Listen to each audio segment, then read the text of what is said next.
सांग मैंने आपण मानकर बॉडी पेन रो समस्या रही कि जेपरी भाव में कहूणी अंटा हाथ हो कि आपण मानकर गुईठी हो जेकोसी जॉइंट पेन गुड़ाक जदि आपण मानकर पेन होउची अधिक कष्ट जंत्रणा अनुभव करुँच आज वीडियो देखो मुझे घर उपाय बहुत सुंदर टिप्स शेयर करी जहाँद्वारा आपण मैंने घरे बसिकी आपण मानकर हल्का फुल्का जिते भी पेन होउची आपण मानकर जॉइंट पेन ताकू रिलीफ करेंगे।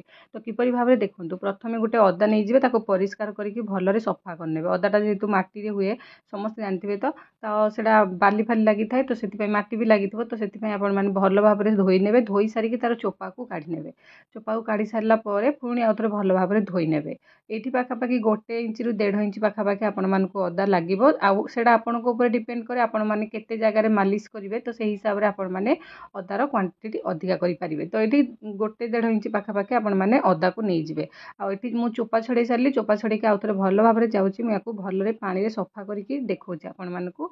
तो ये देखो मुझे पानी में सफा कर नहीं आसली तो एबे आपण मैंने कौन करेंगे या छोट छोट पीस रे काटि नेबे।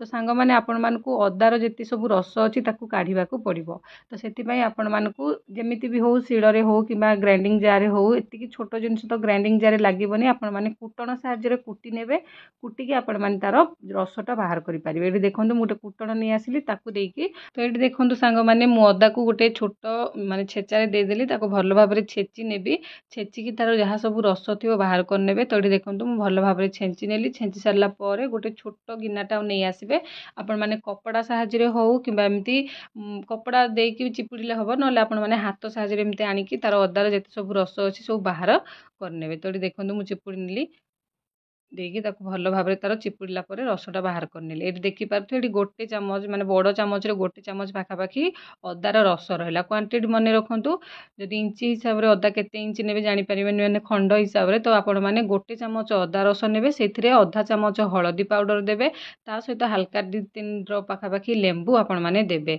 आउ हलदी आपण मैंने जानते आंटीबैक्टेरिया गुण बहुत थाए अदार आंटीऑक्सीडेंट थाए जहाँ आमर ब्लड सर्कुलेशन करिवारे बहुत सहायता करे। तापर आपण मैंने नेबे देखो गोटे चामच रु टी कम पाखापाखि अधा चामच टी अधिक सोरिष तेल नबे। जॉइंट पेन गुड़ा हुए कौन कि जदि ठंडा समस्या आपण मानकर जॉइंट पेन हो ना तो आपण मानकर सोरिष तेल व्यवहार कले से बहुत भल रिलीफ मिले सोरिष तेल मसाज करे। ता सहित आपण माने एठी देबे गोटे चामच अटा हो बेसन हो किंबा मैदा भी हो तो सबुठ बेस्ट रही जदि आपण पाखे बेसन अच्छी गोटे चामच बेसन दिंतु भल भाव में गोले दिंतु जेहेतुटा स्किन उपर अप्लाई करेंगे बेसनटा आपणकर ब्यूटी उपर भी जीव भारी जमीक आपणकर से जगह गुड़ाक भी जिते माने ऑयल लगे जदि कला पड़ जाए कि आपण मानकर से स्किन गुड़ाक टाण थाए से स्किन गुड़ाक माने कला पड़ जाए ताहले ताकू भी भल सौंदर्य रखिबो आ आपणकर स्किन को भी भल भाव में सपोर्ट करिवो। तो सेति आपण माने बेसन गोटे चामच ऐड करंतु देकी ताकू भल भाव में गोले नेबे गोले सारिकी याकू अप्लाई करिवे। किपरि अप्लाई करिवे एटा आपण माने देखंतु मु एबे आपण मानकुडा गोलेकी रखिदेली तो याकू आपण माने रखि नेबे साइड रे चलंतु किपरि अप्लाई करिवा देखिबा।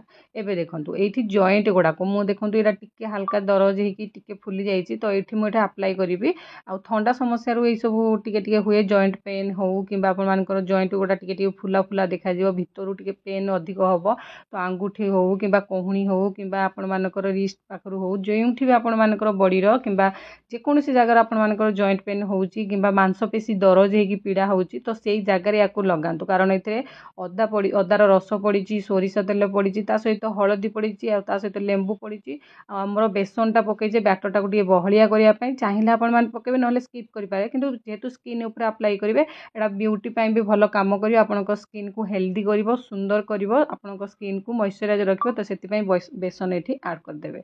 तो या देकी दी आड़ू काम करे तो से मसाज देके हल्का हल्का एमती लगे स्मूथली टिके हल्का मसाज करेंगे करके 5-10 मिनट पर्यंत कि 15 मिनट पर्यंत भी रखिपारे पूरा रिलीफ आपण मानक लगे लगे थे देखूँ गोटे गोटे जगह थाए मांसपेशी ब्लड गुड़ाक भल भाव में सर्कुलेशन कैनि तो सही समय ये अदार रस कम कर भल भाव में आपण मानकर ब्लड सर्कुलेशन कर आंटीबैक्टेरिया गुण अच्छी हलदी जोटा कि आपंकर स्किन जदि भी कौन ଝାଳ ହଉ କିମ୍ବା କୌଣସି ଦ୍ୱାରା ଡଷ୍ଟ ଥାଏ ତାହାକୁ ବି ବାହାର କରିବ। ଏଥିରେ ଲେମ୍ବୁ ପଡ଼ିଛି, ଆପଣଙ୍କ ସ୍କିନ୍ରୁ ଯେତେ ବି କଳା ଦାଗ ବାହାର କରିବ। ତ ଆପଣଙ୍କ ସ୍କିନ୍ ପାଇଁ ଦି ଆଡ଼ୁ କାମ କରିବ। ସ୍କିନ୍ ଗୁଡ଼ାକ ଦେଖନ୍ତୁ ଯେଉଁମାନଙ୍କର ଟିକେ ଜଏଣ୍ଟ ମାନେ ଜଏଣ୍ଟ ଥାଏ ସେଇଗୁଡ଼ାକ ପେନ୍ ତ ହୁଏ, ତା ସହିତ ସେଇ ସ୍କିନ୍ଟା ଟିକେ କଳା ଦେଖାଯାଇଥାଏ। ତ ତା ସହିତ ଆପଣମାନେ ବେସନ ପକାଇଛନ୍ତି ଏଥିରେ, ତା ସହିତ ହଳଦୀ, ଆମର ଲେମ୍ବୁ, ଏଇସବୁ ଆପଣଙ୍କର ସ୍କିନ୍ ଉପରେ ବି କାମ କରିବ। ଯେମିତି ସ୍କିନ୍କୁ ଗ୍ଲୋ କରିବାରେ, ଚିକଣ କରିବାରେ, ସ୍କିନ୍କୁ ଆପଣଙ୍କର କଳାପଣ ଦୂରେଇବାରେ। ତ ଏମିତି ଦେଖନ୍ତୁ ଆପଣମାନେ ଏଇଠି ଗୁଇଁଠି ଗୁଡ଼ାକ ବି ଆପଣମାନଙ୍କର ଏମିତି ଜଏଣ୍ଟ ଯେଉଁଗୁଡ଼ାକ ଲଗେଇ ପାରିବେ।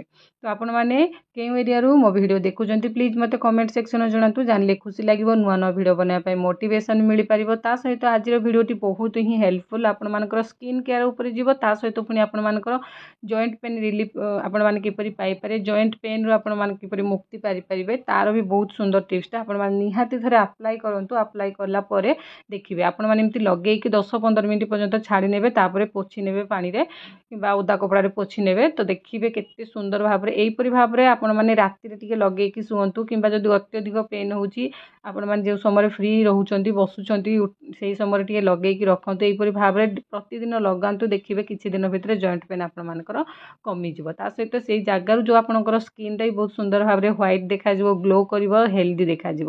ତ ଆଶା କରୁଛି ଆପଣମାନଙ୍କୁ ମୋର ଭିଡ଼ିଓଟି ବହୁତ ଭଲ ଲାଗିଥିବ। ଭଲ ଲାଗିଲେ ଭିଡ଼ିଓକୁ ଲାଇକ୍ କରିବେ, ଅନ୍ୟମାନଙ୍କ ସହିତ ସେୟାର କରିବେ। ଚ୍ୟାନେଲରେ ନୂଆ ଥିଲେ ମୋ ଚ୍ୟାନେଲକୁ ସବସ୍କ୍ରାଇବ୍ କରିବେ। ଆପଣମାନେ ମୋର ଫେସବୁକ୍ ପେଜ୍ରୁ ଦେଖିଥିଲେ ମୋ ପେଜ୍କୁ ଫଲୋ କରିବା ପାଇଁ ଜମାରୁ ଭୁଲିବେନି। ତା ସହିତ ଆପଣମାନେ ୟାକୁ ବ୍ୟବହାର କରନ୍ତୁ, ଘରେ ବସିକି ଛୋଟ ମୋଟ ଜିନିଷର ସଲ୍ୟୁସନ୍ ଆପଣମାନେ ପାଇପାରିବେ। ତ ନିହାତି ଆପଣମାନଙ୍କର ଜଏଣ୍ଟ ପେନ୍ ବେଳେ ଏଇ ରେମେଡ଼ିକୁ ଆପ୍ଲାଏ କରନ୍ତୁ, ଆଉ ଆପଣମାନେ ଜଏଣ୍ଟ ପେନ୍ରୁ ମୁକ୍ତି ରୁହନ୍ତୁ। ତ ଆଶା କରୁଛି ଟିପ୍ସ ଭଲ ଲାଗିଥିବ। ଆଜିର ଭିଡ଼ିଓକୁ ମୁଁ ଏଇଠି ରଖୁଛି, ରହିଲି, ନମସ୍କାର। ହଁ, ଆଉ ତା ସହିତ ଆପଣମାନଙ୍କୁ ଗୋଟେ କଥା ସେୟାର କରୁଛି, ଯଦି ଆପଣମାନେ ସ୍କିନ୍ କେୟାର ହେଉ କିମ୍ବା ହେୟାର କେୟାର ବିଷୟରେ କିଛି ଜାଣିବା ପାଇଁ ଚାହୁଁଛନ୍ତି ରେମେଡ଼ି, ତାହେଲେ ମୋ ଚ୍ୟାନେଲ ଭିତରକୁ ଯାଆନ୍ତୁ। ଚ୍ୟାନେଲରେ ବହୁତ ସାରା skin care, hair care tips ଅଛି, ଆପଣମାନେ ଦେଖନ୍ତୁ। ଯେଉଁଟା ଭଲ ଲାଗୁଛି ଆପଣମାନେ ଆପ୍ଲାଏ କରିକି ଆପଣଙ୍କର ଚୁଟି ଆଉ ଆପଣମାନଙ୍କ ସ୍କିନ୍କୁ ହେଲ୍ଦି କରନ୍ତୁ।